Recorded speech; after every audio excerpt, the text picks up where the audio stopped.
Allez, go! À 14 ans, ils font leur premier pas dans le monde du cinéma. Ça fait déjà plusieurs fois que tu l'embêtes. Et toi, si ça te dérange pas, nous, ça nous dérange.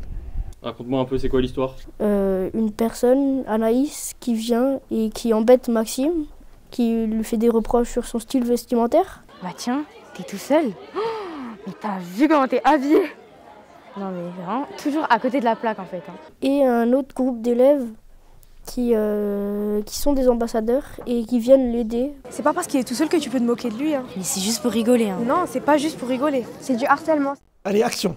Utiliser le 7e art pour lutter contre le harcèlement scolaire, c'est le pari qu'ont fait ces apprentis cinéastes pour leur seconde participation au prix Non au harcèlement.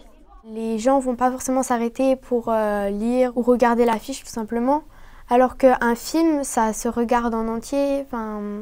On va plus forcément adhérer à un film qu'à une affiche. En fait, on peut l'utiliser aussi au sein de l'établissement pour justement la journée non harcèlement auquel on pourra s'appuyer dessus pour montrer aux autres élèves ce que les ambassadeurs ont réalisé aussi au long de l'année. Ce court-métrage d'un peu moins de 2 minutes comprend 3 séquences. Elles ont été tournées en une matinée dans la cour et les couloirs du collège, des lieux souvent propices au harcèlement, le tout avec l'aide d'un réalisateur professionnel. On a d'abord découpé les scènes, vérifié que tout fonctionnait bien à l'extérieur.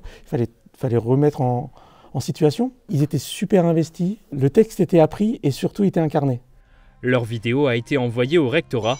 Plusieurs prix seront décernés aux lauréats lors de l'annonce des résultats en mai prochain.